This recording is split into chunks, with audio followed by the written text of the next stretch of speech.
You want to be able to do this in Warzone and make your enemies look like a complete bot?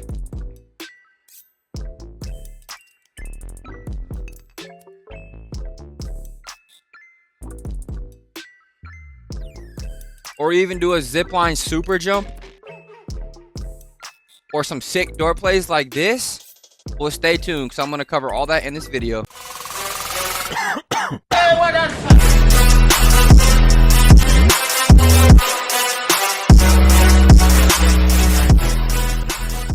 What's up, Surreal Sarah? Welcome back to the channel, man. Hope everybody's having a good day. Today we're going to be going over some crucial movement tips and tricks you can use in Warzone to get more kills, more wins, more squad wipes, and MW3. So if you're ready for that, let's get into it. All right, so jumping right into the zipline super jump, starting off with it, you're going to run up to it, and then you're obviously going to jump into it and press the interacting button. And in doing so, if you jump onto the zipline and interact, it's going to get rid of that whole gun animation, so you don't have to like walk up to it. Take an extra few seconds to grab onto it, and then as you're going up the zipline, you want to make sure you're holding back on your left analog stick. So pulling back on your left analog stick, and then right when you get to the top, about right here, that's when you're going to press A. And then the reason for holding back on the left analog stick, when you press A, it's going to make sure it does not mantle right here. It's going to pull you back just enough so you do not mantle this ledge and you fly over it just like this. All right, getting into the next one, I headed over into a private match to show you guys the sprinting door bash and how you can use this to your advantage.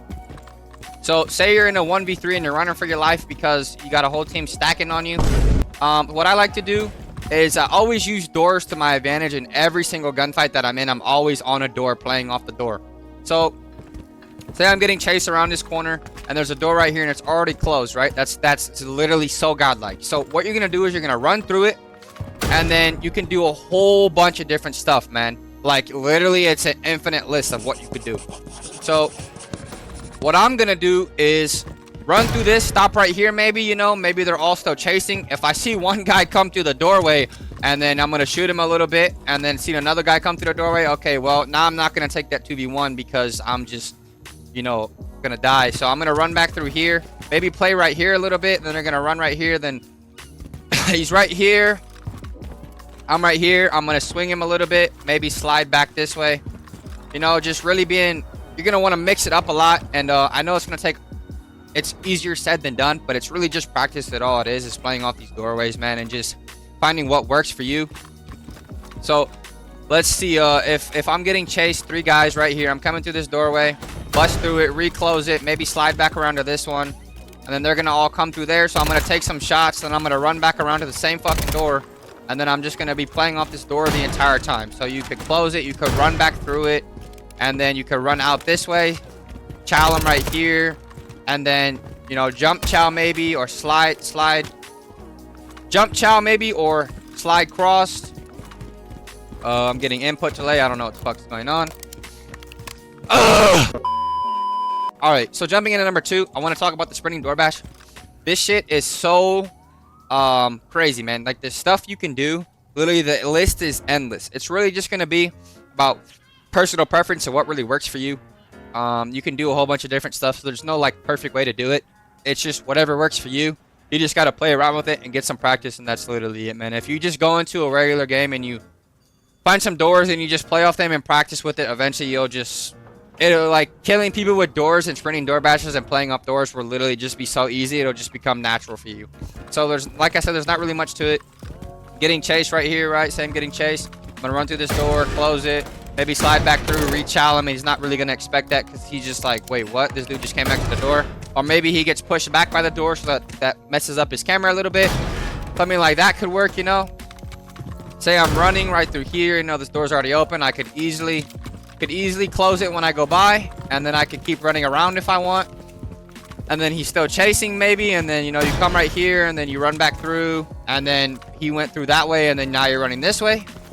So that helps if you're getting 3v1 chasing. You can lose a guy, then break it down to a 2v1. Or you could simply just come through here and then close the door. Then he runs through, and then you run back through. Shoot him as he runs back through. Down him, and then close the door again. Just like, literally, like, there's anything you can do with it, man. So playing off doors is, I always do it in Warzone, man. Like, if I'm not on a door, you know, obviously I'm not gonna die because I'm not like a bad player or anything. I mean, I don't know, to some people, I don't know. It's just whatever, bro. It's just, you know, if you have a door, bro, really learn how to use them because they're extremely insane, man. And the list is on with what you can do with them. But let's go into the next one. It's not really a movement thing, but I just want to throw in some of this stuff real quick. It's called stair glitching. A lot of people know about it, obviously, but they may not do it. And I mean, if you forgot about it, here you go to refresh your memory on it. It's not really nothing crazy. It's not, I don't know. It's pretty much, this is just it, man. You just come right here, and then you crawl up just enough to where you can see him, and that's it. So whoever's over here is only gonna see my head, and like only the top of my head they're gonna see. They're not gonna see any parts of my body, so it's gonna be extremely hard for them to shoot you and land any shots at all. So that's an easy knock right there. And then say there's two people, his teammates are over here running this way, and I see him right here.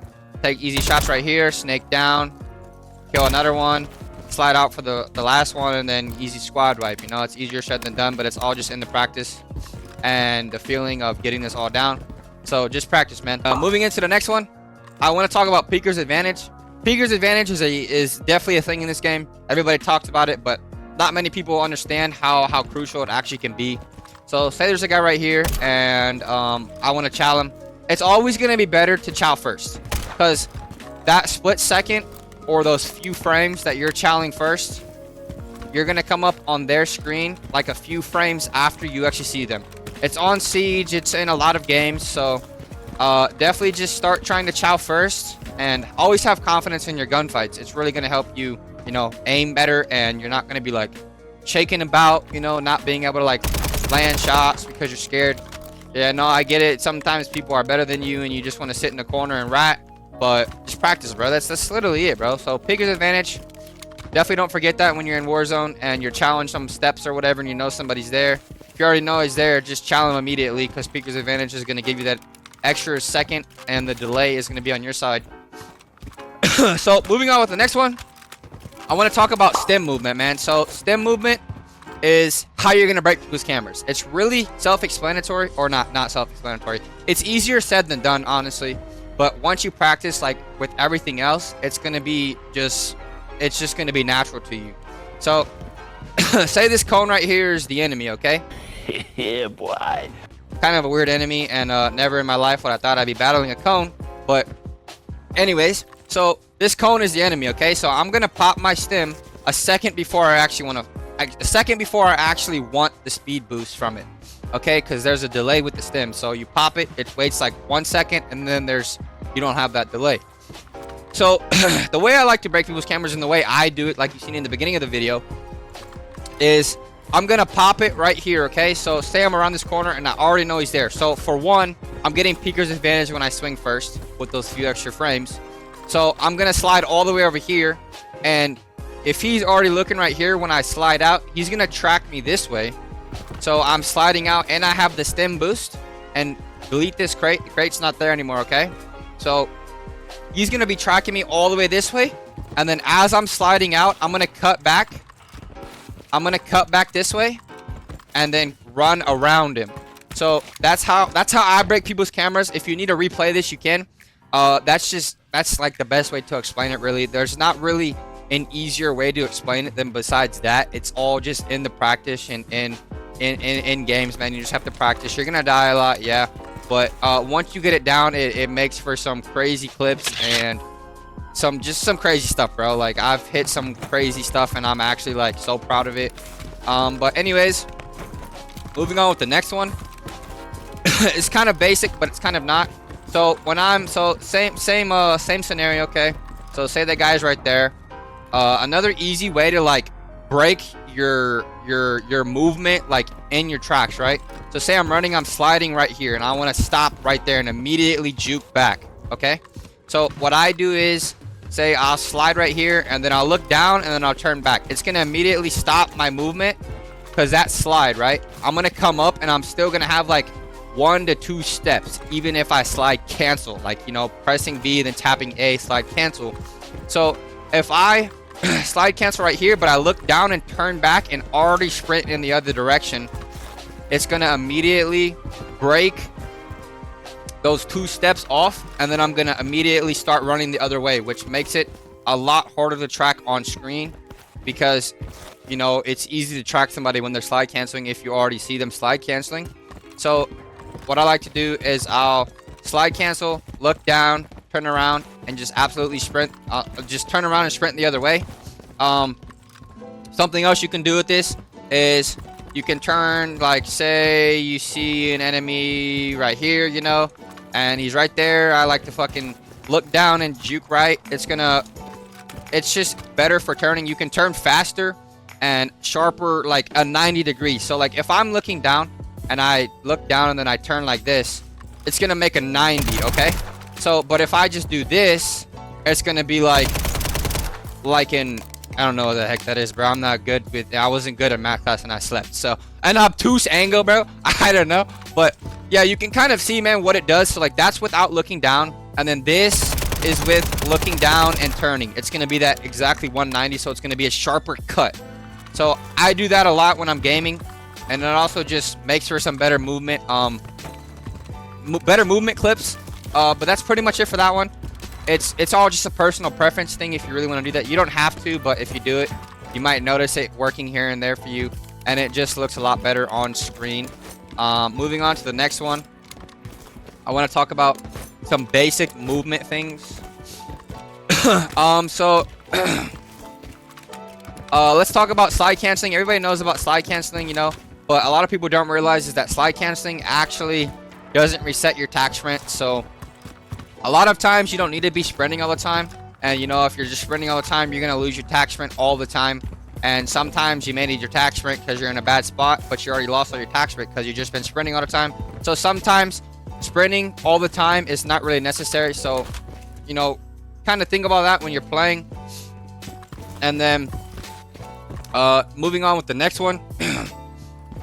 Still basic, but a lot of people may not know it. So here you go. We're going to talk about snaking.